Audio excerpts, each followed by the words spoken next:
Imekuwa ni ngumu sana kuamini kwa Faruku baada ya kusikia kile ambacho kilikuwa kimepenya katika masikio yake.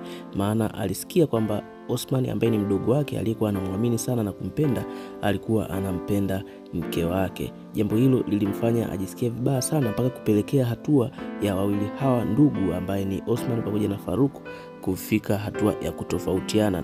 Tunaona Faruku anamwambia Osman, sitaki kukuona tena katika nyumba hii, lakini sio tu kukuona katika nyumba hii, sitaki kukuona ukiwa na ukaribu tena na mke wangu. Hasa pale ambapo tuliishia katika episode iliyopita, tunaendelea siku ya leo.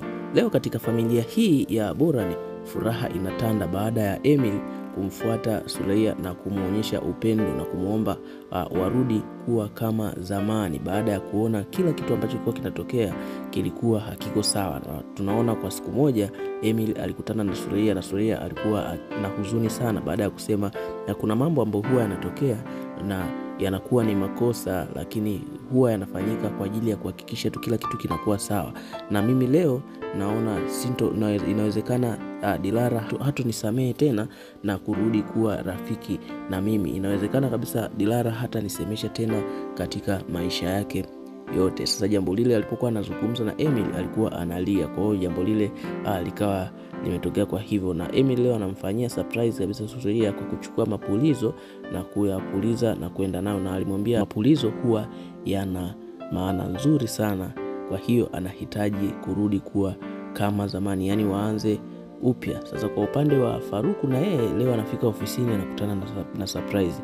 Baada ya kufika anamkuta Fikret pamoja na watu wengine wa bodi wamekaa pamoja, na tunaona anasema kwamba ana kampuni mpya, anataka kuzindua kampuni ya ndege, na kampuni hiyo alikuwa ameshirikiana na Adem. Jambo lile lilimfanya Faruku acheke sana na kusema kwamba hakuna kitu chochote ambacho kitatokea, kwa sababu wamekuwa wakiwaza kama watoto, hawajui chochote ambacho wanakifikiria kama ni sahihi au sio sahihi. Kwa hiyo Faruku akakataa vikali kitu kile ambacho kilikuwa kimetokea. Sasa kwa upande wa Esra, leo tunaona anaamua kufungasha mabegi yake na kuondoka, kuhama kabisa, lakini alikuwa na waza na kusema kwamba Fikret atamsamehe tu kwa sababu anaamini kwamba atakasirika, lakini hamna namna, imebidi aondoke. Na hapo Ipek anamfuata Fikret ofisini. Na wakati huo tayari Fikret alikuwa naye taarifa kwamba Esra ameamua kuondoka. Jambo lile limfanya agombane sana na Ipek. Baada ya kuwa amefika ofisini, Ipek aligombana sana na Fikret mpaka kupelekea hatua ya kutaka kupigwa. Sasa kwa upande wa Dilara, na yeye leo anakuja na jambo jipya ambapo alimfanya Suleia azidi kuumia zaidi, kwa sababu amemwambia kwamba anahitaji kuuziwa sehemu ya umiliki wake. Kwa hiyo Suleia pamoja na Faruku wakae pamoja, watafute wanasheria ili kila kitu kije kikae kuwa sawa. Jambo lile limuumiza Suleia na kumwambia, mbona kama unanifukuza katika eneo hili, na sheria ya ubia haisemi hivyo.